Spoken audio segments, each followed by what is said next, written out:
ماہ رمضان میں وہ زیادہ سے زیادہ اللہ تعالیٰ کی بندگی کرے۔ تو اس حوالے سے کچھ اعمال ایسے ہیں کہ جن کو اگر ہم اپنائیں، عزم کریں کہ ہم نے ایسا کرنا ہے، تو اس طرح ہم ماہ رمضان سے زیادہ استفادہ کر سکتے ہیں، زیادہ سے زیادہ اللہ کی بندگی کر سکتے ہیں۔ تو سب سے پہلی چیز اس ضمن میں محترم ناظرین کرام یہ ہے کہ ہمیں اخلاص پیدا کرنا چاہیے۔ کوئی بھی نیکی کرنی ہے تو وہ اس میں اخلاص ہو، للہیت ہو، سنسیریٹی ہو، صرف اللہ کی رضا مقصود ہو۔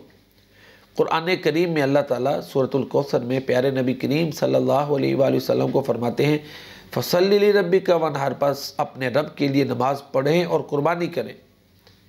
یہاں بھی اخلاص کا حکم ہے۔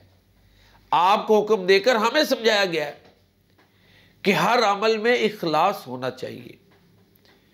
سورۃ الانعام میں اللہ تعالیٰ فرماتے ہیں قُلْ إِنَّ صَلَاتِي وَنُسُكِي وَمَحْيَايَ وَمَمَاتِي لِلَّهِ رَبِّ الْعَالَمِينَ، کہہ دو بے شک میری نماز، میری قربانی، میری حیات و ممات اللہ کے لیے ہے جو تمام جہانوں کا رب ہے۔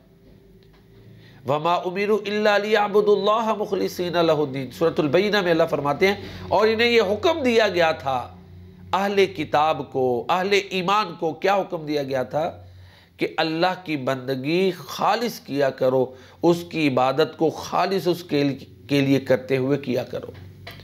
تو محترم ناظرین، ماہ رمضان میں ایک بندہ مومن اور مسلمان کو یہ عزم کرنا چاہیے کہ میں نے جو بھی عبادت کرنی ہے وہ اللہ کی رضا کے لیے کرنی ہے۔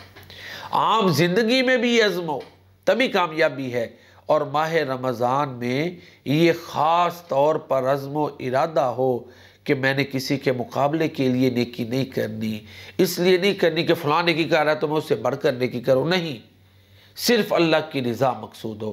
اللہ تعالی ہمیں اپنے نیک اعمال میں اخلاص اپنانے کی توفیق عطا فرمائے، آمین یا رب العالمین۔